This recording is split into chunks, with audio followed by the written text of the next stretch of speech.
In this short video, we're going to talk about some advanced variable concepts. Sometimes we need a variable to be used in a different way. For example, we might want that variable to hold its value beyond the end of the program, or we want a variable that the value of that variable cannot be changed. So when we declare those variables, we're going to do so with a couple of keywords. For a variable that's going to hold its value, we want to declare that variable as a static variable.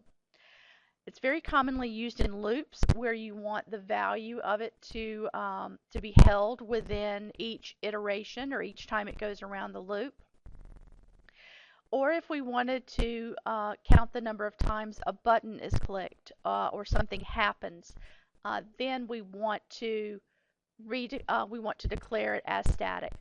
If we declare them as a dim, the way we do a normal variable, that variable would get redeclared, and if it gets redeclared, it's going to be reinitialized to whatever that starting value was.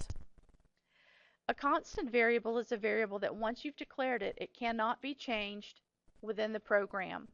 For example, you may be using a constant in a math program such as pi. Or in this case, we have a tax rate. And so we declare it with the keyword const, C-O-N-S-T. So note that we do not add dim. We're simply going to use static for the static variable and const for the constant variable. Now, again, counters are a very, very good example of when you want to declare your variable as static.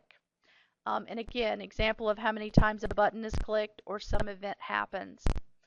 To declare a counter variable, I typically call it counter. If I had multiple counters, I may call it something like win counter and lose counter. But the syntax you're going to use is with a counter, it's always going to increase by a specific value, whether that's by 1, 10, 5, -1. It's always going to change by a specific value. So in my example, you see counter equals counter plus 1.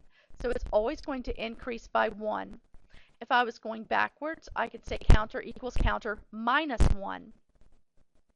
A shortcut way of writing counter equals counter plus 1 is to write counter plus equals 1. There is no space between the plus and equal sign. Both of these perform the same function. You could also do a counter minus equals 1. And again, that 1 does not have to be specific. If you want that counter to move up by 5 or 10 or 2, that's the set value that you would use. So let's look at a quick example. So in this case, if I declared it, my counter, as dim, just to show you the difference between this, if I run the program, each time I click the button, that counter gets reinitialized to 0. So when I say show the count, all I'm ever going to get is 1. Let me close this. I'm going to go back and I'm going to change it to static.